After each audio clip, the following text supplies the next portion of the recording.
नमस्ते, नेपाल अनलाइन स्कुलमा स्वागत छ। आज हामी verb plus preposition plus ing को एक्सरसाइज गर्दैछौँ है। हामीले त्यसको ग्रामेटिकल रुलको भिडियो गरिसकेका छौँ। तपाईँले त्यो भिडियो हेर्न सक्नुहुन्छ। र मैले सुरु गर्नुभन्दा अगाडि के भने भन्दाखेरि मैले यो अगाडिको भिडियोहरुमा पनि भनेको छु, प्रिपोजिसन प्लस आइएनजी को भिडियोमा के हुन्छ त भन्दाखेरि जब प्रिपोजिसन आउँछ र प्रिपोजिसन पछि चाहिँ के आउँछ त वर्ब आउँछ भनेदेखि जहिले पनि यो वर्ब चाहिँ आइएनजी वर्ब हुन्छ। ठीक छ। When preposition is followed by a verb, then the verb is ing.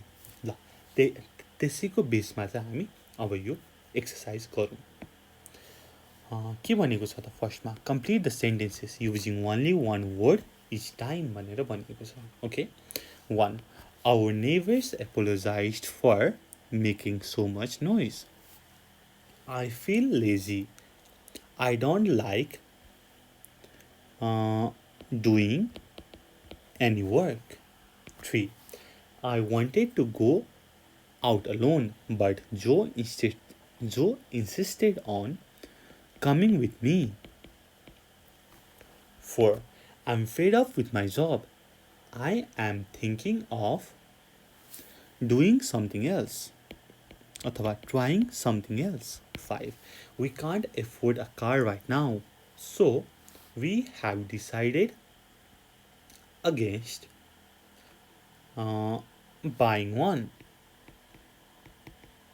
Against buying one. 6. It took us a long time, but we finally succeeded in solving the problem. 7.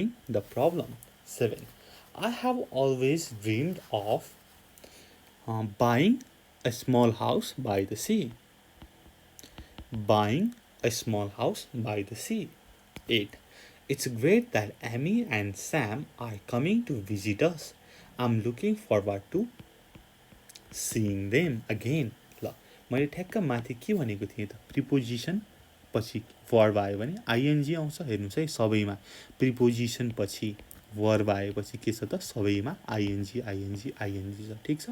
ल अब यस्तै गरी अब second पार्टमा जाउँ।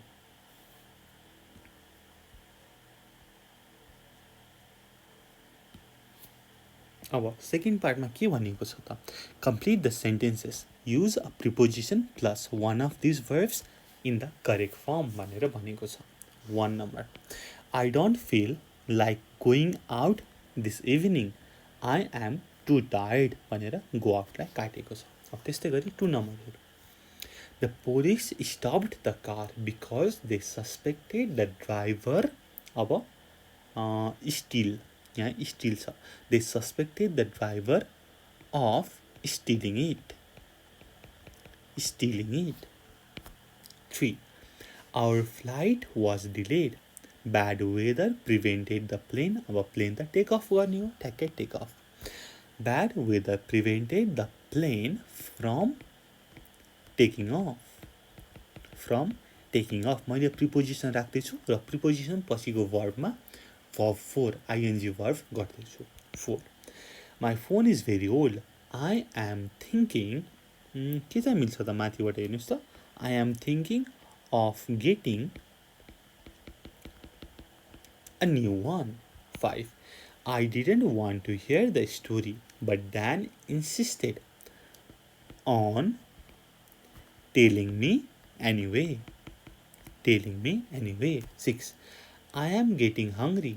I am really looking forward. अब hungry भएपछि खानु पर्यो, eat छ। I am getting hungry. I am really looking forward to eating something. 7. I think you should apologize to Sarah. अब किन त भन्दाखेरि for being so rude. 8. There is a fence around the lawn to stop people. अब ग्रासमा हिँड्नको लागि यहाँ walk. There is a fence around the lawn to stop people from walking on the grass. 9. I'm sorry I can't come to your party, but thank you very much अब invite but thank you very much for inviting me. मैले एकचोटि फेरि पढ्न चाहेँ। I'm sorry I can't come to your party but thank you so much for inviting me. 10. The man who has been arrested is suspected of using a false passport। अब लास्टमा try बाँकी भयो। ल हेरौँ त मिल्छ कि मिल्दैन। I did my best. Nobody can accuse me of trying. No, that's it. I did my best. Nobody can accuse me of not trying. Okay? We could. Okay. अब के भनेको छ त भन्दाखेरि complete the sentences on the right। अब हामीले राइटको सेन्टेन्सलाई complete गर्नु पर्यो। अब 1 मा हेरौँ त। It was nice of you to help me. Thank you very much भनेर भन्यो। अब केभिन थ्याङ्क्ड मी फर हेल्पिङ हिम हो। अब यसरी हामीले अरू कुरा गर्नु पर्यो। यहाँ 2 मा हेर्नुहोस्, यतापट्टि एन छ, यतापट्टि टम छ। अब टमले एनलाई भन्यो I will take you to the station. I insist भनेर भन्यो, जिद्दी गर्यो। टम इन्सिस्टेड अन टेकिङ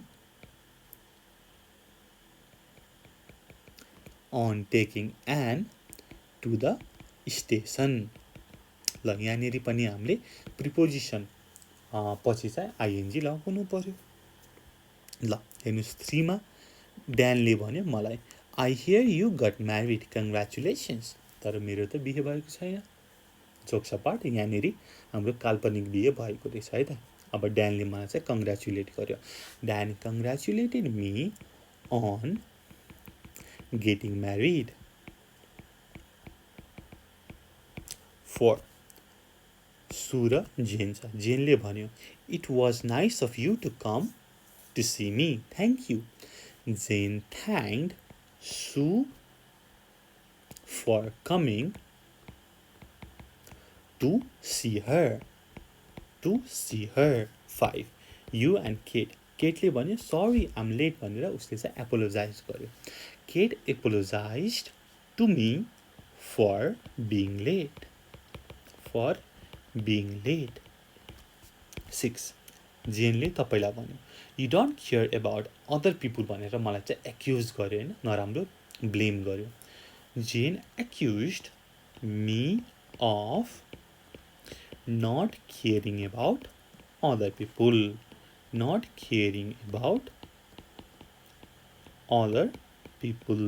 ठिक छ। ल हामीले यसरी verb plus preposition plus ING को कुरा गर्यौँ र यो चाहिँ सिमिलर टु प्रिपोजिसन प्लस वर्बको जुन चाहिँ आइएनजी हामीले अगाडि गरेका थियौँ त्यस्तै छ है।